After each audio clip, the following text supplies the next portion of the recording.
+2 integral chapter exercise 7.2 integration by substitution. इससे पहले वाली एक्सरसाइज थी 7.1 इंटीग्रेशन बाय इंस्पेक्शन। उसमें हमने इंस्पेक्शन के थ्रू इंटीग्रल्स फाइंड आउट किए थे। अब हम सब्स्टिट्यूशन के थ्रू सब्स्टिट्यूशन का यूज करके इंटीग्रेशन करेंगे।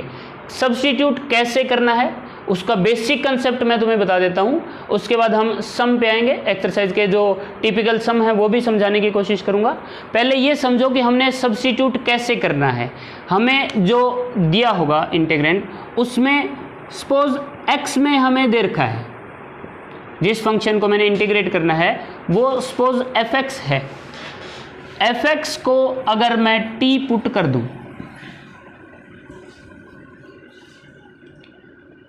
तो क्या होगा। मेरा मेन मोटिव है, मैं तुम्हें समझाना चाहता हूं जो dx और dt की ट्रांसफॉर्मेशन है वो कैसे होगी, हम किस तरह से और कैसे किसी भी फंक्शन में सब्स्टिट्यूशन करेंगे। मान लो मुझे जो दे रखा है इंटीग्रेंड वो fx की फॉर्म का है, उसे मैंने t पुट कर दिया, उससे क्या होगा इम्प्लाइज, अभी देखते जाओ आगे क्लियर करूंगा।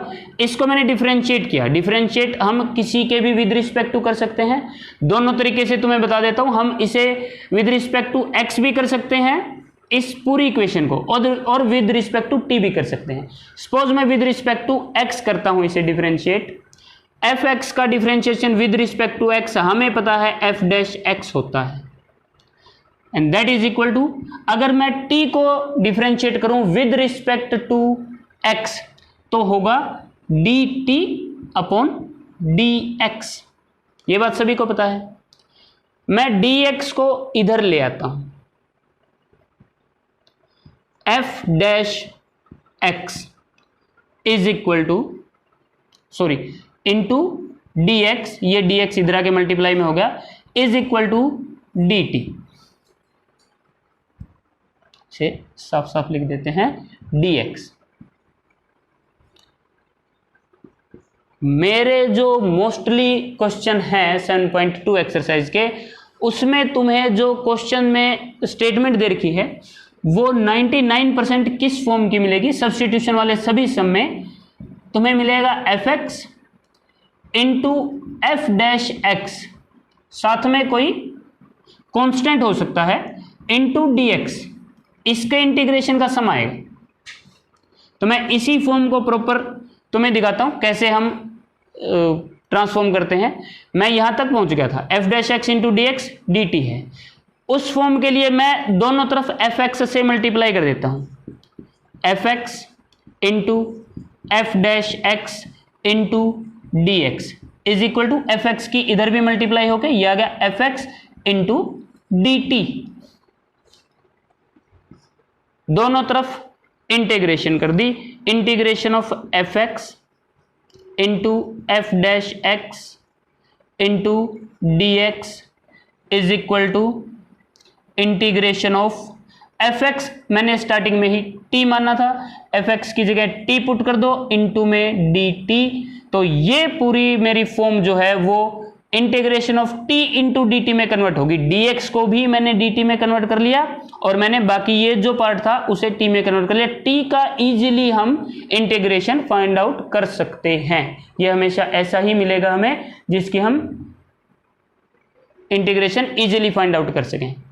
तभी मैं कहता लगभग तुम्हें इसी फॉर्म के मिलेंगे। अगर मैं इसे with respect to x differentiate करने के बजाय with respect to t differentiate करता तो मेरा क्या आता, मैं यहीं पे तुम्हें इसे इरेज करके समझा देता हूं।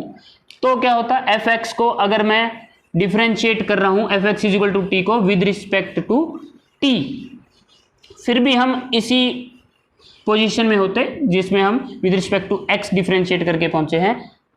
विद रिस्पेक्ट टू टी करने पे एफ एक्स का डिफरेंशिएशन होता F dash X by chain rule. अब हम लेते एक्स का डिफरेंशिएशन, वो होता D X upon D T. With respect to T differentiate कर रहा हूं, एफ एक्स का differentiation f dash x, x का d x by d t. Similarly t का डिफरेंशिएशन, अब क्योंकि मैं with respect to T differentiate कर रहा हूं, टी का डिफरेंशिएशन होगा 1, implies f dash x into dx this is equal to dt। बिल्कुल हम सेम वहीं पे पहुंच गए जो मैं with respect to x differentiate करके लाया था। अगेन हम दोनों साइड fx से मल्टीप्लाई करके और ये शो कर सकते हैं कि इस फॉर्म को हमें यही पहचानना है कि जो हमें इंटीग्रल दिया हुआ है उसमें fx वाला पार्ट कौन सा है, f डैश x वाला पार्ट कौन सा है। सब्स्टिट्यूशन में यही चीज मायने रखती है। सभी सब्स्टिट्यूशन में तुमने एक ऐसा फंक्शन फाइंड आउट करना है x का जिसका डिफरेंशिएशन उसमें दिया हो हमें। अब मैं एक आधा क्वेश्चन समझाता हूं तुम्हें एक दो, जिससे और ज्यादा ये कंसेप्ट तुम्हें क्लियर हो जाएगी हम कैसे सब्स्टिट्यूट करें। मैं कोशिश करता हूं, अब एग्जांपल तो बुक में दे ही रखे हैं, एग्जांपल पे हम टाइम वेस्ट नहीं करते। एक्सरसाइज के सम में लेता हूं, ऐसे सम लेने की कोशिश करते हैं जो थोड़े टिपिकल हो। मुझे लगता है कि 7.2 के 1 to 9 सम ऐसे हैं जिन्हें समझाने की कोई जरूरत नहीं है, वो बिल्कुल इजीली हो सकता है। फिर भी कोई बच्चा अगर उसमें से समझना चाहे, कोई स्टूडेंट 1 to 9 क्वेश्चन में किसी को प्रॉब्लम है तो वो स्पेशली मुझे रिमार्क लिख दे, मैं उसे समझा दूंगा। लेकिन 10th क्वेश्चन मैं समझाता हूं, उससे ये जो कंसेप्ट हमारा कि ये हमने प्रैक्टिकली सम के अंदर इस बात को कैसे यूज करना है वो समझ में आ जाएगा। Let's start with 10th question. ये भी हमारा क्वेश्चन नंबर 10, एक्सरसाइज 7.2 क्वेश्चन 10। उसमें हमें ये स्टेटमेंट दे रखी है, हमने इसे सोल्व करना है। मैंने तुम्हें बताया था कि सभी सम सब्स्टिट्यूशन वाले इस फॉर्म में दिए होंगे। 1 to 9 हमें डायरेक्टली हमें इजीली पता चल जाता है कि कौन सा fx है कौन सा f डैश x है। 10th क्वेश्चन मैंने इसीलिए चुना है कि इसमें हमें डायरेक्ट साफ साफ दिखाई नहीं दे रहा कि कौन सा तो मैं fx लूं, कौन से फंक्शन को मैं f डैश x लूं। इसे हमें थोड़ा सा मॉडिफाई करना पड़ेगा, उसके बाद ये हमें इजीली विजिबल हो जाएगा कि fx कौन सा है, f डैश x कौन सा है। फिर हम इसे t में पुट करेंगे। इसको मैं क्या लिख सकता हूं, मैंने 1 अपॉन यहां से इन दोनों में से अंडरूट x को कॉमन ले लिया। x में से अंडरूट कैसे कॉमन लोगे, x क्या है, x under root x into under root x, ऐसे लिख सकता हूं मैं x को। अब इसमें से अगर मैं एक अंडरूट x को बाहर ले लेता हूं, कॉमन ले लिया मैंने, x को पहले कन्वर्ट किया under root x into under root x में, 2 बार अंडरूट x की मल्टीप्लाई है, उसमें से अगर मैंने एक बार अंडरूट x को बाहर लिया तो एक बार अंडरूट x अंदर बचेगा, माइनस यहां पे बच गया मेरा 1। ये dx तो इसके साथ लिखना ही है। अब थोड़ा थोड़ा उससे मिलता जुलता लगा, fx f डैश x मैं पहचानने की कोशिश करता हूं। अगर मैं 1 अपॉन अंडरूट x को t मान लेता हूं, उससे क्या होगा, मैं जानबूझ के तुम्हें पूरा एक्सप्लेन कर रहा हूं, हालांकि ये हमारा t नहीं होगा, फिर भी मैं एक बार हम इसे t लेके चलते हैं, फिर आगे हमारा दिमाग कैसे, एक थॉट प्रोसेस चलता है दिमाग के अंदर, मैं तुम उस थॉट फ्लो में लाना चाहता हूं कि हम अपने दिमाग को कैसे कैसे चलाएं। यहां पे मुझे स्पष्ट नहीं दिख रहा था, क्लियर नहीं था कि fx किसे लेना है, f डैश x किसे लेना है, तो मैंने इसको ट्रांसफॉर्म किया इसमें। इसका डिफरेंशिएशन ये नहीं होता, कोई ऐसे दो अलग अलग हैं ही नहीं जो मल्टीप्लाई में हो। अब ये दो फंक्शन बन गए 1 अपॉन अंडरूट x और 1 अपॉन अंडरूट x माइनस 1। अब देखो इनका डिफरेंशिएशन क्या हो सकता है। अगर मैं 1 अपॉन अंडरूट x को t लेता हूं तो इसका डिफरेंशिएशन क्या होगा, अंडरूट x को मैं ऊपर ले आया, रेज टू पावर माइनस 1 हो जाएगा, और अंडरूट x को अगर मैं एक्सपोनेंशियल फॉर्म में लिखूं तो ये x raise to power minus 1/2 हो जाएगा, क्योंकि अंडरूट का मीनिंग होता है 1/2, माइनस 1 पहले ही है, minus 1/2 x raise to the power हो गया इज इक्वल टू t। अगर मैं इसे डिफरेंशिएट करता हूं तो x raise to the power n वाले फॉर्मूले से x रेज टू पावर की n की डिफरेंशिएशन क्या होती है भाई,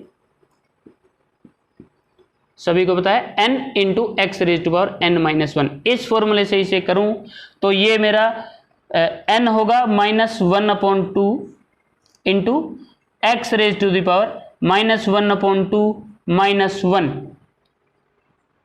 इक्वल टू, सपोज मैंने विद रिस्पेक्ट टू x इसे डिफरेंशिएट किया है तो मेरी राइट हैंड साइड आ जाएगी dt अपॉन dx। ये सारा हमारा रफ काम है, इसे हम बाद में इरेज कर देंगे, ये सिर्फ समझने के लिए है।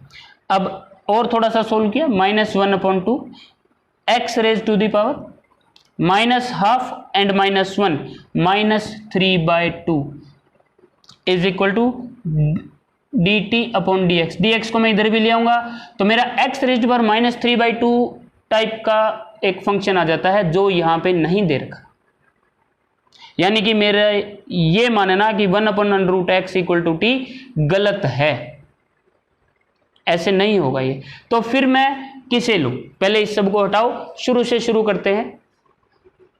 मैं एक और गलती करके तुम्हें दिखा रहा हूं, मैं √x को t मान के देखता हूं। हालांकि ये गलत नहीं है, लेकिन इससे अच्छा हम कर सकते हैं और करेंगे। जितनी गलतियां करोगे उतना ही ज्यादा सीखोगे। गलती करना कोई पाप नहीं है, लेकिन गलती पेपर में मत करना, उससे पहले अपनी कॉपी में कितनी भी गलती कर लो, वो बहुत अच्छा है। क्योंकि जितनी गलती यहां करोगे अपने एग्जाम से पहले कर लोगे, एग्जाम में उतनी ही गलती कम होगी। जितनी गलतियां यहां कम करोगे, यानी कि कहीं से देख के कोई बच्चे सवाल उतार देते कॉपी में, सोचते हमारा काम पूरा हो गया, उन्होंने गलती नहीं की। जिसने खुद नहीं किया वो गलती करेगा ही नहीं। गलती नहीं करेगा तो वो कहीं ना कहीं गलती फिर कहाँ करेगा? अपने एग्जाम में करेगा, वहां पे फिर मार्क्स का लॉस होगा। यहाँ कोई लॉस नहीं, यहाँ सिर्फ बेनिफिट ही बेनिफिट है। मैं एक और गलती कर रहा हूँ, √x को अगर मैं t ले लेता हूँ तो क्या होगा?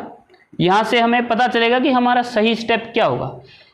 x को मैंने एक्सपोनेंशियल फॉर्म में लिखा, x raise to power 1/2 equal to t। मैंने डिफरेंशिएट कर दिया दोनों साइड। ये सारा रफ वर्क है, ज़्यादा सीरियसली इसको लेने की जरूरत नहीं है। इससे इसे कंपेयर किया x raise to power n वाले फॉर्मूले से, तो n into X raise to power n-1 equal to dt upon dx। ये मैंने तुम्हें बता ही दिया था कि विद रिस्पेक्ट टू t करो या x करो एक ही बात होती है, तो ज़्यादा इसमें कंफ्यूज होने की जरूरत नहीं है। चाहे dx यहाँ लिखो या वहाँ लिखो। 1/2 x रेज़ टू पावर -1/2 आ गया, हाफ में से 1 सब्ट्रैक्ट हो गया, माइनस के हाफ आ गया, into dx equal to dt। इससे यहां देखो 1/2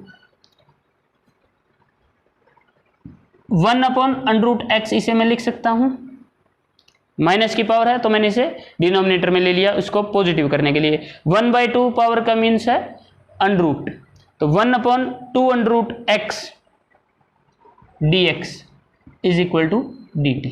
काफी हद तक आ गया। हम जो कांस्टेंट है उस टर्म को काउंट नहीं करते हैं, क्योंकि कांस्टेंट तो हम बाहर ले सकते हैं इंटीग्रेशन में भी, डिफरेंशिएशन में।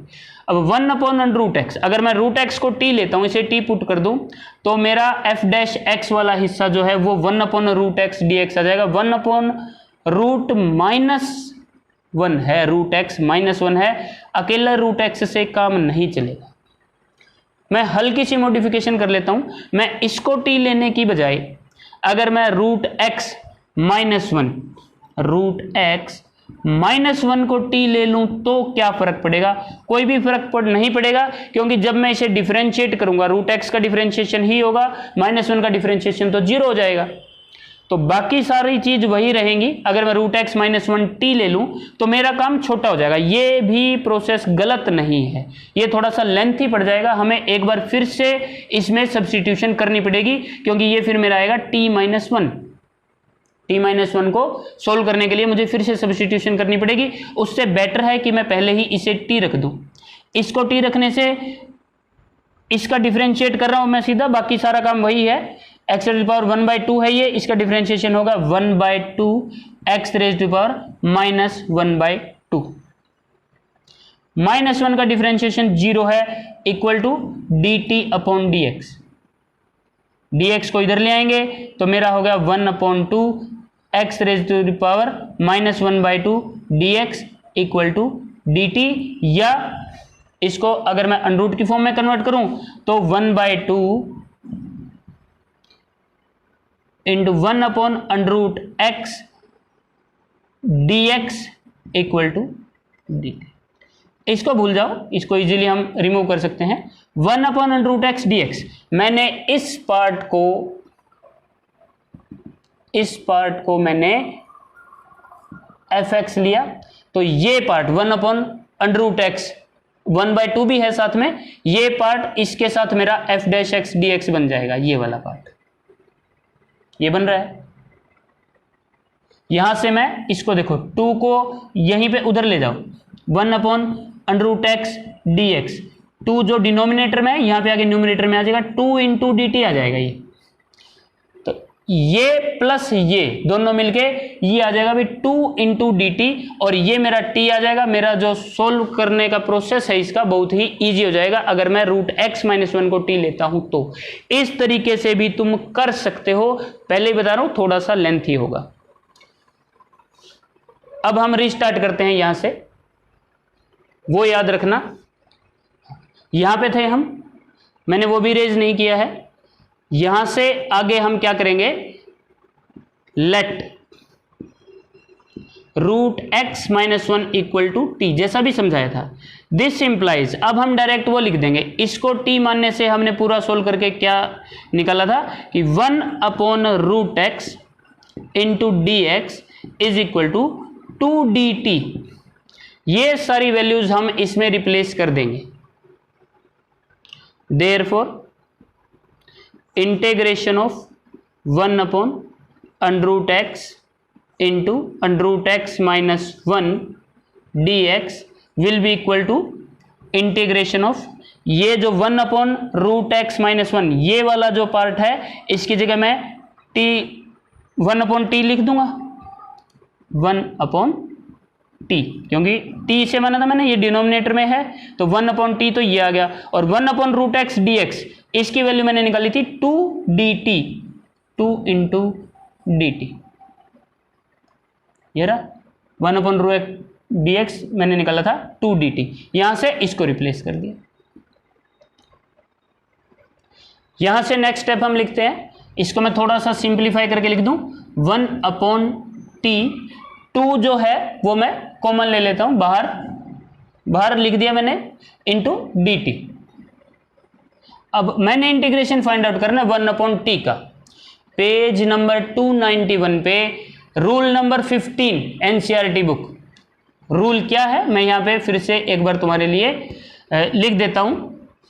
ये है भाई वो rule, integration of 1/x with respect to x is log of modulus x, क्योंकि log x का डिफरेंशिएशन 1/x होता है, तो 1/x का इंटीग्रेशन log ऑफ x है, इसीलिए वो फॉर्मूला हमें दिया गया है। तो इस फॉर्मूले का यूज करके मैं इसे क्या लिख सकता हूं, 2 × log ऑफ x, इसका इंटीग्रेशन होगा log ऑफ t, प्लस मैंने लिख दिया एक बार c1 क्यों लिखा अभी बताता हूं, 2 की मल्टीप्लाई होगी दोनों से, 2 × log of t plus 2c1। मैं एक लास्ट 2c1 कोई कांस्टेंट है, उसकी 2 से मल्टीप्लाई होने के बाद भी कोई कांस्टेंट ही आएगा, मैं उसको as a final constant c लिख दूंगा, इसलिए मैंने इसे c1 लिखा था ताकि मेरा आंसर में c मैं लिख सकूं। 2 × log t, अब हम t की वैल्यू वापस रिप्लेस कर देंगे, 2 × log ऑफ t मैंने किसे माना था भाई, √x - 1 को, तो √x - 1 प्लस 2c1 को अगर मैं c लिख दूं तो यही मेरा आंसर होगा। This is the answer and here we conclude our question. Thanks for watching, thank you very much.